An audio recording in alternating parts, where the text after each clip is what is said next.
Hello, friends. Uh, we have been discussing the concept of bearing capacity of soils, very important from the field perspective of civil engineering. If the calculations of the bearing capacity they are okay, the designs of the structures will be okay. Otherwise, there can be faulty designs which can lead to the disasters afterwards. Now, in a class, when any teacher is interacting with the students, whether the shared material is of required quality or not, there may be various parameters. But according to me, one of the parameters is that if the students are in a position to solve the related numerical problems or the questions being asked in the GATE examination, graduate aptitude test of engineering, or engineering services examinations, it's okay. Otherwise, the teacher or the students, they need to rethink about the study material or the concepts, you know in order to come to the level of expectation what is expected out of a teacher and a student interaction. And we have to prepare our students to the national level. So I'll discuss with you today few numerical problems being asked in the engineering services examinations or in the GATE examinations of last year's 4 or 5 years. Let's see one by one, and let's try to solve the problems of GATE and engineering services examinations. Now, the first question, let me share the screen with you, uh, is about this is, say, question number 5. Let me take you to the question number 1. This is my brief introduction. I am Dr. Sanjeev Naval, Head Department of Civil Engineering, and I belong to DAVIET Institute of Engineering and Technology. Let me uh, share the full screen with you. First of all, I'll be sharing the engineering services examination previous year questions on foundation engineering with you all. Let's see the question number 1. Now, this question is from Examination Engineering Services Civil Engineering 2015. Which of the following factors affect the bearing capacity of cohesive soils? The density of soil, the angle of shearing resistance of soil, the depth of soil, the width of soil. If you have gone through my lecture, and if you understand Trizaghi's theory of bearing capacity, the bearing capacity of soils is given by CNC plus gamma dNq plus 0.5 gamma bn gamma. When we discuss about the cohesive soils, the value of n gamma is 0. So the third component of the equation will be 0. So you're left with two options, CNC plus gamma dNq. And there it is the density of soil, the angle of shearing resistance, and the depth of footing, and not the width of the footing. So in my opinion, the answer should be, option should be A. Let's see what is. See, the solution is A. You apply QU is equal to CNC plus gamma dNq. So these are the three factors on which the angle of shear resistance, the unit weight of soil, and the depth of the foundation, which are responsible for the providing the bearing capacity to the cohesive soils. So A is the option for the first question. Let's go to the second question. In a plate load test on a soil at a particular magnitudes of the settlement, it was observed that the bearing pressure beneath the footing is 100 kilonewton per meter square, and the perimeter shear is 25 kilonewton per meter square. Correspondingly, the load capacity of 2 meter square footing at the same settlement will be. Now, here, when we are discussing the plate load test, we have to make use of the Househol's equation, which is AQ plus PS. The combination of AQ plus PS will be equal to the load on the soil. So let's see. Now, this is the Households equation, AQ plus PS. Q is the total load on bearing area. Q is the bearing pressure beneath the footing. S is the perimeter shear. A is the area of the plate given is 2 by 2 meters square. And P is the perimeter of the plate, which is 8 meters. So apply the basic equation Q is equal to AQ plus PS and try to fit in the values of different parameters. You will get the answer as 600 kilonewtons. So D is the answer, 600 kilonewtons, right? Let's move to the third question. The proportioning of footing in sand is more often governed by settlement rather than by bearing capacity. Number two, option two, the pressure bulbs profiles under a stiff footing forms a coaxial imaginable bulbs under its length. Friction piles are also called floating piles. This is the question from Engineering Services Examination 2015. So in my opinion, the option A is right. First, second, and the third option, they're all, make sense because in footings, it is the settlement because settlement is very immediate in kind of sands. It's a time-dependent property in clays. In clays, it takes a long time for the settlement, whereas in the sands, on the coarse-grained soils, the settlements are very immediate. So they are the settlement is one of the criteria for the proportion of the footings in sand, and friction piles are also known as the floating piles. And the second option is also correct. So the option A is correct here in question number 3, which is being asked in ESC 2015. Let's see the solution A, right? So let's go to the question number 4 now. According to Terzaghi, the foundation is shallow if its depth is equal to or less than its width. Second, spread footing, strap footing, and raft footing are types of shallow foundations. Third, combined footing may be trapezoidal if the two columns carry unequal loads, and rectangular if both columns carry equal loads. For the tanks, providing raft foundations will avoid unequal settlements. Now, which of the following statements are correct? What do you think about this question? Think, and let me also discuss with you.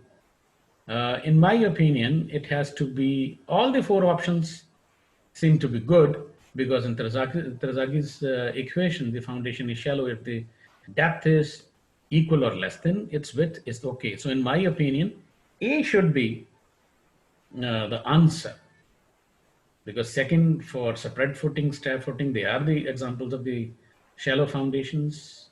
Third is also okay. The fourth one for water tanks provided raft foundations will avoid unequal settlements. This is all true. So in my opinion, option A is the right answer. This is the question from Engineering Services Examination 2017. So see, the option is A. A is the option.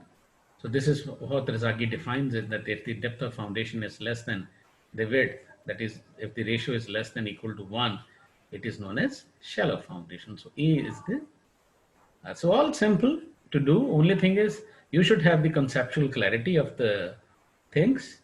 If you don't understand all these, any notation or any concept, please refer my videos.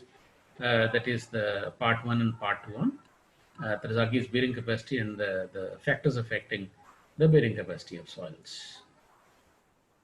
Hope you understand. Let's move to the next question. Question number 5. For a rigid footing placed at ground surface on sand, the contact pressure 1 is maximum at the edges, 2 is 0 at the edges, 3 distribution is parabolic, 4th is uniform throughout the base of the footing. Now, uh, if you go for, in my opinion, it is the option C, second and third. It's not maximum at the edges. It's rather zero at the edges in case of rigid footings on sands, whereas reverse is the case in case of rigid footings on cohesive soils. So in my opinion, the option here should be C. This is the question from Engineering Services 2017. Let's see that. Now this is the C. So you see the pressure distribution diagrams in case of rigid footing over granular soils. So option C, right? Let's move to the next question now.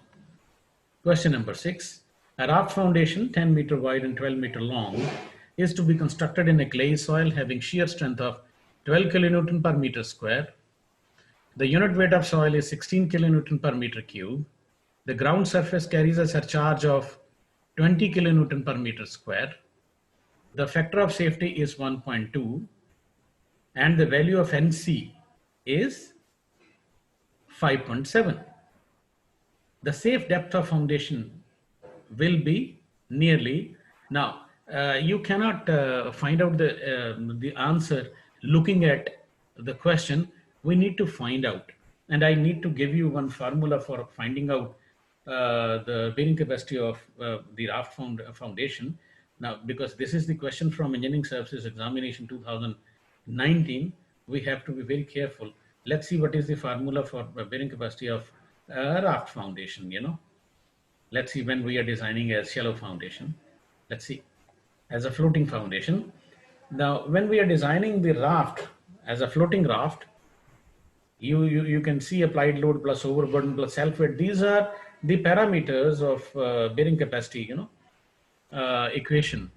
If they are just equal, the weight of the soil excavated is just equal to the applied weight, the overburden pressure or the load on the soil. This is the formula given 1 plus 0.3 B upon L CNC plus gamma D, because gamma DF minus gamma DF plus overburden. Applying, fit in all the values here in the given equation, and this is equal to, because gamma is 16 and you want to find out the depth of the raft. So when you calculate, finally you get DF as the value of DF as 5.49 meters. So the option D in question number 6 is the right answer, right? So let's move to another question number 7. Now these are some of the questions I'll be discussing with you from GATE, Graduate Aptitude Test of Engineering of the last years. Now the question number 7 is from GATE 2017. The rise of water table in cohesionless soils up to ground surface reduces the net ultimate bearing capacity approximately by, if you have gone through my lecture, it was when the water table comes up, up to the ground level, up to the, the level of the foundation, the bearing capacity decreases by 50%. So option B is the right answer here. Okay, option B. Let's see. Now this is how the reduction coefficient RW1, and when RW1 up to the ground surface DW1, when it reaches RW1 coefficient is 0.5. So it reduces the bearing capacity by 50%. So option was 50%. Let's move to another question, question number 8. Allowable bearing pressure for a foundation depends upon, allowable bearing pressure for a foundation depends upon allowable settlement only, ultimate bearing capacity of soil only, both allowable settlement and ultimate bearing capacity? None of the above. Now, in my opinion, the answer option C is the right one. It's both allowable settlement and ultimate bearing capacity, which affects the allowable bearing pressure for a foundation, for a foundation. So the option C is the right answer of the question which is being asked from GATE 2017. Right? Hope you are understanding all those. So this should be the level what we actually, if you are in a position to attempt all these questions in a right manner, the teaching learning process in the classrooms, they are up to the level, up to the mark, up to the national levels. Otherwise, you need to rethink time and again in order to come to the level. So let's move to another question. Question number 9. According to Terzagh's theory, the ultimate bearing capacity at ground surface for a purely cohesive soil and for smooth base of the stiff footing is, according to Terzagh's theory, the ultimate bearing capacity at ground surface for a purely cohesive soil and for smooth base of a stiff footing is. Now, if you, the value of NC from the graphs, if you try to find out, it's 5.14. So option B is the right answer, which is 5.14. C, option B. Let's see. So option B is the right answer, right? Let's move to another question. Question number 10. Select the, which is from GATE 2018 examination. Select the incorrect statement. Bearing capacity of soil depends upon the amount and direction of load. Bearing capacity of soil depends upon the type of the soil. Bearing capacity of soil depends upon the shape and size of the footing. And the bearing capacity of soil is independent of the rate of loading.